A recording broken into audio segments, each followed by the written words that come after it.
G'day, citizens. Welcome to Inforunners. I'm Execute, joined this week by Algared. How you doing, buddy? Fairly well. Can't complain.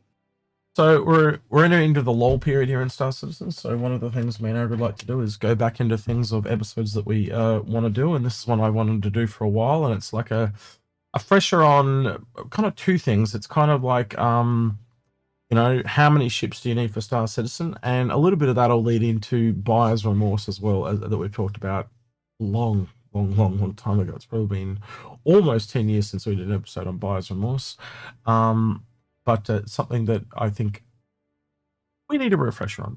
So that's why we're looking into this one.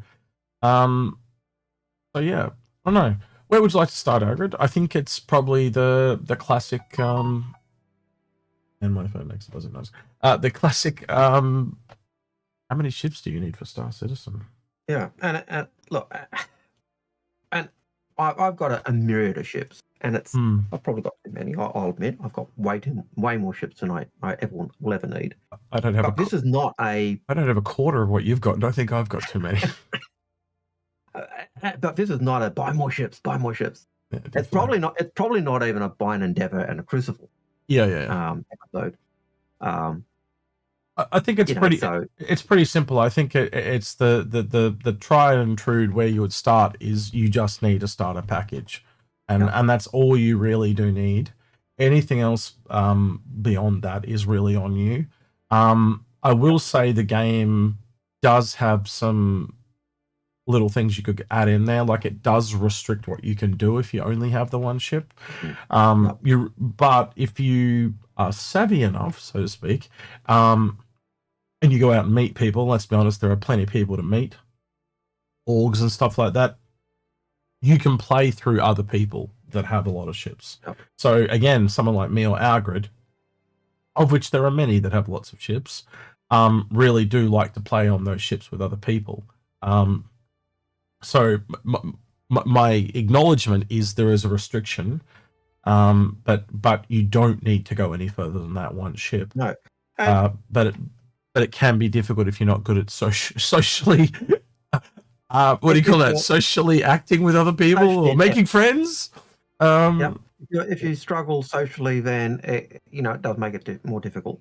Yeah, but you're right. That ability to join other people on a larger ship opens up the door to do those bigger missions, and those bigger missions will pay more cash, which then enables you to buy ships in game to foster where you're going. So definitely this year alone we've seen that, haven't we, with things like TSG, the tactical strike groups, and things like that. And I'm going to be honest, they are very, very fun. Yeah, but even just joining someone doing refueling missions, the payout for those is at the higher levels. You and I did a live stream where we did just that, got the stuff there, right around and did refuel missions together. And we weren't doing, we were doing just more low level missions at that point. So the higher you go up in the standing, the better the missions are. And so if you join someone who's a high ranking, got high what is it, rapport? Rep. Yep. That's what I was about to say. High rep with the Travelers Guild, you'd be getting more money in return for doing those missions, and that equates into getting ships in game. So it also allows you to be a bit more chill in certain aspects as well. So, like, obviously, a combat scenario is not so much, but like you said, with the refueling mission we did, we could take it at our own pace and kind of. It was more a social experience, like it made an easier thing to live stream type of thing, because we could just sit back and look and do questions and stuff as we played. Engage with the community, no real biggie. Even if you do get combat in those, it's significantly less than doing doing a tactical strike group or even Xeno threat. So there are options you've got. That aren't necessarily combat focused or PvP focused, and that's a bonus. I think if you're getting into the game. I think the other acknowledgement would be is there's going to be more and more features that help you get groups together too as time goes by.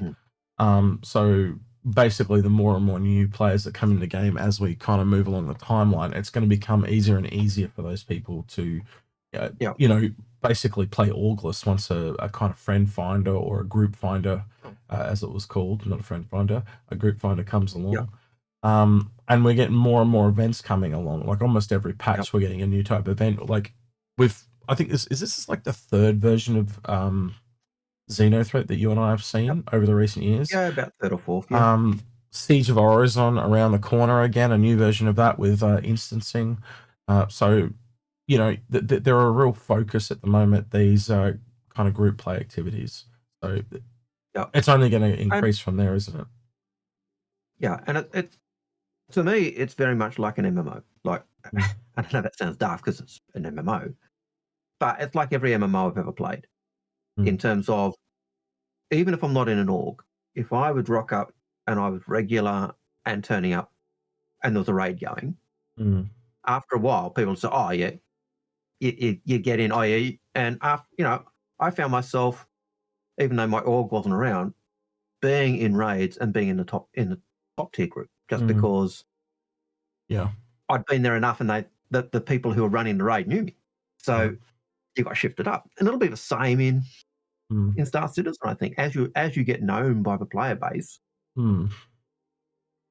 you can already kind of see where those rep grinds and that are starting to lead to. Like a lot of people in our own org are getting the patterns and stuff and crafting, like for example, crafting weapons with higher quality materials, and they're seeing some crazy gun stuff come out of it where they're just so much stronger and more powerful than the default ones you can get from the shops, and reaping the benefits of working together. So, you know, the miners are going out and gathering all those different materials, so the combat people have something to do, and you're seeing this interplay between the different people in the org. I'm getting off tangent on the topic here a bit, but you can start to see where it's going. Yeah, it is a bit off tangent, but it is still full there, because we're talking about someone who's just got a starter ship, being able to join a group and do things with the group. It's showing that where they can go to the depth. They can already get to that depth of where they need to go, and that's kind of why I brought it up. And the other thing with those player-made items, like, it's always been the case, always been the intent that those player-made items would be better than anything we could buy. Exactly. And so if you use top-tier stuff, they will be significantly better. And that will make the difference between, you know, that could make the difference of if you've got two player-based ships going against each other, and one's got top-tier player-made items and one's just got stock. Doesn't matter what the crews are. I think in the long run, you know, if the crews are roughly equal, the one with the top-tier stuff's going to win. You can kind of see, like, what we've been saying all the way along is you can play this game solo if you want, but the benefit of playing with others is astronomical. If you're playing on your own, you're going to be playing in the kiddie pool, so to speak. You know, you're only really dipping your toe in. You're going to go out in like a soloistic ship, so you're going to go out in a prospector as opposed to on a Rastra or an Orion to do mining, as an example. You're not going to be able to get the full benefits of that teamwork and essentially making the dream work and getting the perks of speed plus amount and volume and all that type of thing. And we've said that for a long time, haven't we, Over? That the game is really, it's a group game. That is what it is fundamentally. As you said, an MMO is playing with other people. That is the perk of an MMO.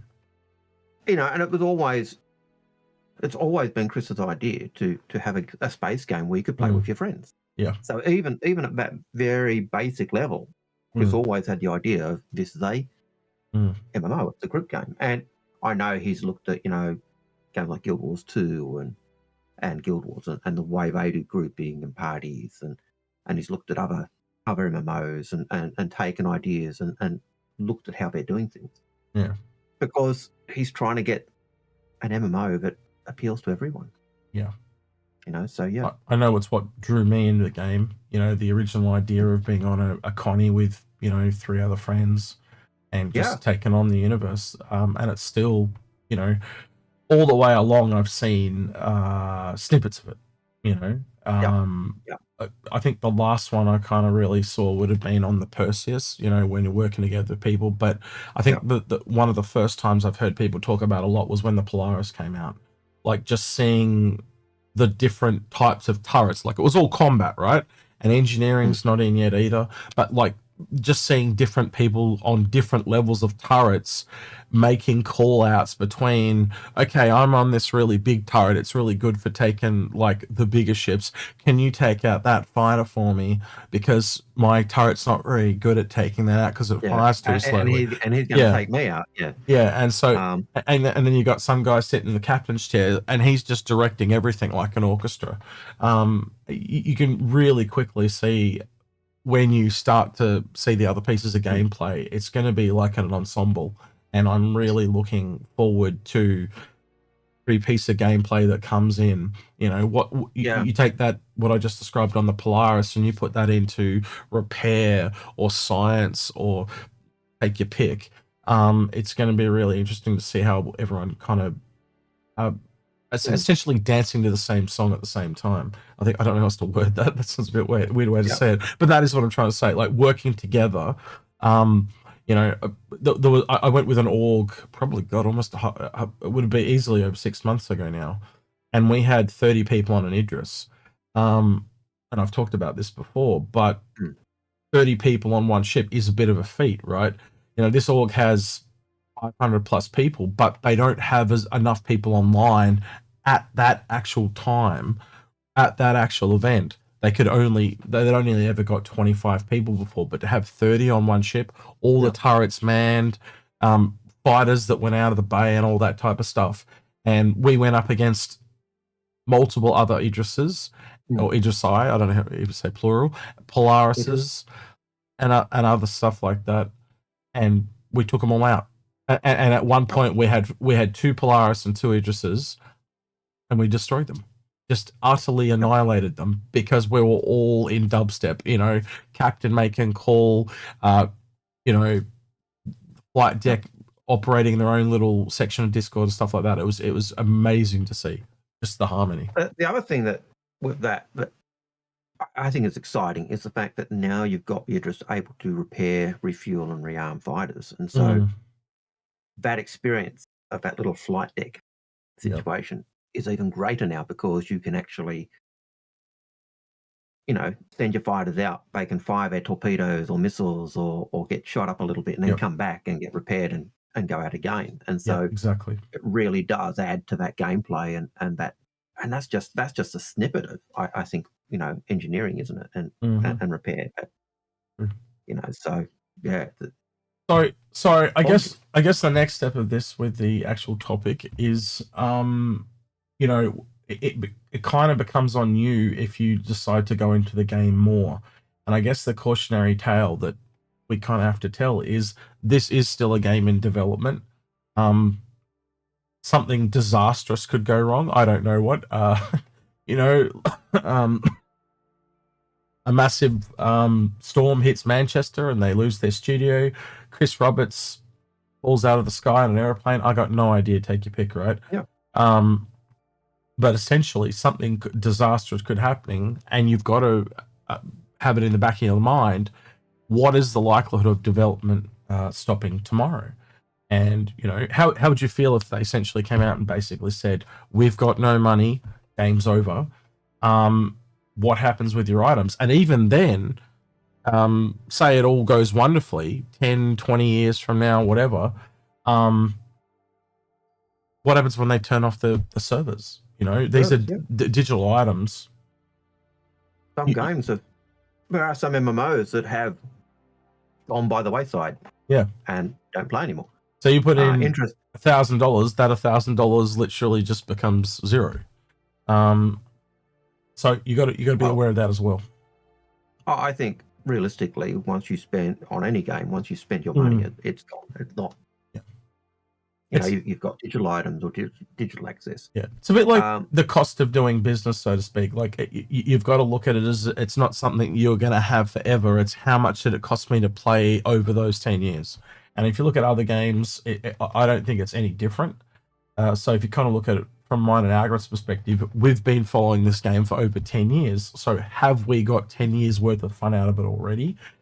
Have what you and I spent already kind of paid itself? And I would already say it probably has, in my 2 cents.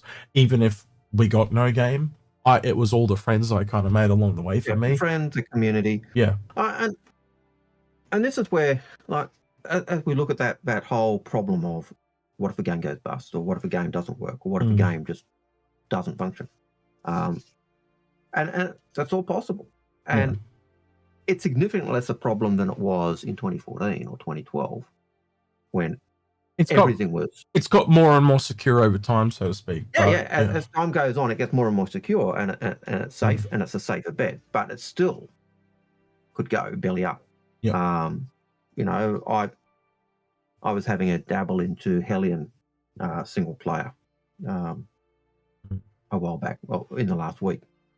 Now Hellion was an MMO, but this, you know, and they closed the doors. They just said we're done. We can't do this. When they were finishing up, but in the last, I think, week, it was free on Steam, and then it was just closed. The PvP service shut down. No PvP, no collaborative servers anymore. But if you've got the game, you can still play solo. Yeah. But that's it. And that could be something that happens to, you know, it's a realistic thing that could happen. Yeah. Now, I'm not doing that as a doom and gloom, but it is something that if you're looking at investing more than a starter ship, you've got to consider. For me, when I was after my initial purchases, I was looking at supporting development of a game. That was where my fun. That's why I was buying ships and doing other things. So I was looking at ships I wanted and professions I wanted, but I was also looking at what can I do to support development. I think a lot of what we did here on the channel initially, when we started talking about things, we, you know, in the background, we were talking about mistakes we'd made, you know. So a lot of when we do buyer's guides and CCU guides and all that type of stuff, and a lot of that we don't need to do anymore because you can't really connect CCUs as much as we did. I think we kind of did our job. I think a lot of people know how to do it now. And there are other channels that do it just as well as us and have taught it just as well on the scale. You know, we might have been one of the first, but we're not the only one. And that's what we wanted to do. We wanted to kind of get the word out from our mistakes and to learn from our mistakes. And so in regard to that, I think that, you know, teaching from our mistakes, it's the same thing when it comes to this. You can look at that and basically go, well, where do you go and where are the best ways to spend your money? And that's kind of what we've talked about all the way along. So when you do go over, you know, we don't really recommend going to multiple small ships. We often do talk about going up to something bigger because it's a better expenditure of your money, because basically you can look at how essentially leveling works in other games, and there are no levels in this game. So the bigger the ship you have, the more kind of access you have to that group play, not just the group play, but the ability to earn in-game funds. So then you can turn those in-game funds around and turn it into other ships quicker. And that's not a complicated thing to understand. And I think anyone that can look at the game now and plays the game right now would freely tell you the same thing, because you can see the missions and that. And eventually, as missions start to become more tailored to specific ships, so we can already see it a little bit now with cargo, can't we? Where, you know, there's already some starter ships that only have 4 SCU, and if you get a 6 SCU mission, well, you struggle to do that mission because you've essentially got to do it twice. But as soon as you have a ship just a little bit bigger, you can do that. And then when the CCU, you know, the amount's like 120 SCCU, well, that rules out or makes it very difficult to do it with a lot of ships up below. But all of a sudden, you've got that bigger ship. That's a mission for me. So you can start to see very quickly everything that me and Algared have talked about along the way isn't ill-conceived. Yeah, I remember when I was doing a Zero to Hero. So starting with a starter ship and working my way up to what I could with a second account. And at one point, the normal progress people went was starter ship, Cutlass. But I actually decided to ditch the Cutlass and move up go beyond the Cutlass and save up to get the Freelancer Max, just so I could do more cargo. But it was but yeah, it was one of those decisions. I think in retrospect, I should have just bought the Cutlass in game and then used the greater cargo capacity to earn up to the. How much extra grind do you think it was? I'm curious. Forever. Well, it would have been. What are we talking like? We're talking like 140 versus 110, so that's $30 of real world money. But what do you reckon that turned out to be? How many extra hours? An extra week. Wow. Weeks. Yeah. And so but that kind of comes into what the topic is that we're talking about, isn't it? How many ships do you really need? Yeah. Well, and there's other examples. I think again, we are going over a lot of territory. A lot of our regular viewers probably are knowing that. But I remember when you and I started comparing the Reclaimer and the Vulture, and you basically said to me, I remember before we started talking in preparation for an episode, and you basically, I was testing it. It's 16 Vultures to 1 Reclaimer in cargo. And I'm like, what the hell? Yep. And then you go, it's 2.5 Vultures in cost for a Reclaimer. How does this not work out? How do you not go to a Reclaimer instead of a Vulture? Yeah. And then other issues I found with the Vulture was, it's a great ship because it's internal. But it only does 1 SCU cargo of stuff when it's spitting it out. We should probably do that too with some cargo ships, because that would also cargo amounts would be really interesting to look at too. Like, what is the best ship for the cargo to do? Like a dollar ratio for cargo. Obviously, it's going to be something really big, but you've also got to think about the missions in the game at the moment. But that'd be an interesting one for us to look at. But the other thing that stood out to me with as I was looking at the balance between the Vulture and the Reclaimer was the fact that if I do salvage in the ship and I'm pulling out components or weapons, the Vulture just can't store them. It's so limited in its cargo, you lose half your half your possible money making stuff. It really, and that's where the Reclaimer really excelled. Really shows you the limitation of a lot of those essential starting profession ships. And when you go, they've now gone lower and started to make these essential, I don't know what to call them. Like, well, they were profession starters to you and me. Now they've gone lower and they've essentially made things like the Salvation and they're the appetizers, the taste. Yeah, well, they're literally a poke. They're like a you know when you go to like a party and they have like the piece of salami and a cheese on a toothpick? Yeah. Yeah. It's that. They're a taste sampler. They're a profession sampler is what I would call them. And that's really what they are. And they are starter ships in that sense. Even priced as starter ships. But they're probably the starter ships, unless you really, really like that profession. They're probably the ships I'd avoid just because they are so limited in what they can do. I think for reward cash, absolutely, but you can see going forward for new people, they're definitely what you want to look at in game. Instead of investing in a prospector, if you're unsure, you could literally just rent a golem, because the advantage there is you can't change the laser on the golem, as an example. You can't change the salvage head on the Salvation. So again, go in and just rent it and see if you like it before you invest into the bigger brother that, as Algared kind of pointed out, it took him weeks extra to get. And again, essentially buying a bigger ship, I think this is the easiest way to put it. It's almost like paying to advance. You're removing a lot of the grind and the reputation and hassle. But again, if you've already got friends that are in the game, think of it compared to, say, something like any of the MMOs you and I have ever played.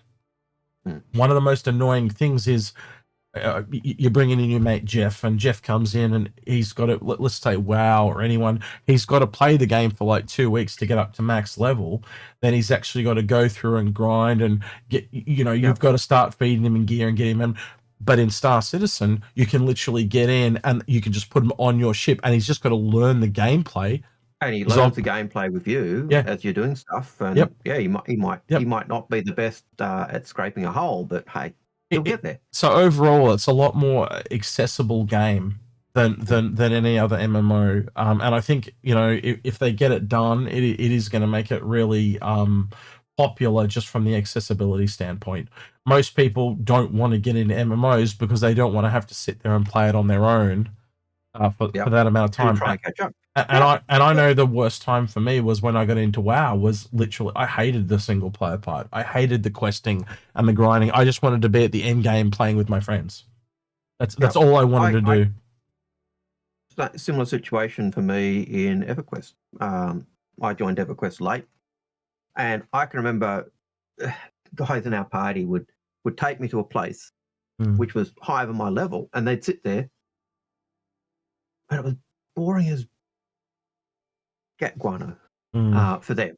They'd sit there, I'd kill a mob, I'd be fighting the mob, and every so often they'd go, heal, heal, and that was it. And that was them power leveling me, just taking me to an area I shouldn't be, buffing me, healing me when I needed it, and just. But still quicker than you doing it on your own. But it was quicker than me doing it on my own. But it was. Yeah. It was. And I've seen that in a lot of MMOs as well too. Like people just take the shortcut because they don't even give a crap about the actual game. They want to get to the game they actually want to play. Yep. And that's the point I'm trying to. It's an MMO that just the end game is the entire game. And I think that's kind of cool that it's designed that way. So basically there's always going to be end game content because that is the game. And there are other games like Lotro. They brought in the level 50 or level 80 where you could just type in, I want to go from, I'm going to skip those levels. I'm just going to level 80. Great. I'm now a level 80 character. I can go do the content with my mates. Yep. I have no idea. What I'm doing that character. I don't know all the level, and so there is an element where you do want to go through. Yeah, you kind of learn the characters you go along, and you learn the new spells of the character, or etc. It was the same. I'm thinking back to there was a thing in World of Warcraft where they had like a returning package for people returning. Yep. And when you returned, you could come back and play the game at max level, but you'd gain. If it'd been a really long time, you could have gained up to 40 levels. So that's a bunch of spells, and it's exactly like you said. So again, we are kind of going on about this a little bit, but it does show that Star Citizen is going to be a more accessible game than most. Look, I agree. I think just that ability to join someone's ship and do the missions with them. And even if you're doing a salvage mission and you're not getting any, you don't take any of the loot, you don't get any of the RMC or any of the cargo via scrap, because you're doing missions, you'll get a share of the mission loot. And so obviously we can move on to the last part of this. Then is what happens if you do kind of like what me and Algared have done, and a lot of people that watch us have done, and get multiple ships. Well, beyond just supporting the game, it allows you to very quickly switch between gameplays, and you can kind of do it on your own a bit. But I would say now a lot of people are searching out orgs, and a lot of orgs already find that they have a plethora of ships. The more people that join the game, I think the whole thing of spending like me and Algared have, and a lot of other people, is going to go the way of the dodo. I think, I'll put it this way, I'd be really interested to hear from CIG what are their bread and butter at the moment. And I'm going to be honest, it looks like it is new people. When we see these events like, it was DefenseCon this year, but Invictus and IAE and stuff like that, we've been saying for the last 3 or 4 years, the ships that come along and the things really do seem tailored at new people. They don't really seem tailored to us, veterans and original backer type people, or people that have, been here 2+ years. They are really after new people because that seems to be where the money is. Older backers seems like they're keeping their wallets a bit closed. Yeah, well, sometimes it's wallets are closed due to the fact that they've spent lots. Others it's closed because of they've pretty much got what they need and they can recycle and do stuff.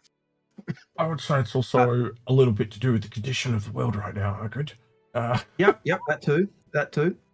But newer players, still newer players come in. They're buying the ships, they're buying the new ships, they're buying the bigger ships. They're buying multiple ships. So people are still doing that. But the question I think really is, well, how many ships do you really need? And I would go, yes, you only need a starter pack. Yeah. But if you are going beyond that, if you are looking at going into another profession, do the types of things we said, rent a ship first, and then once you decide, I really like it, then possibly look at upgrading either your package to that ship you really like, or getting it in game, or buying that ship to then earn down with stuff. But I'd probably look at realistically, you probably want your starter ship and maybe one profession ship of a profession you enjoy doing. That's kind of what I was going to say as we start to kind of wrap this up.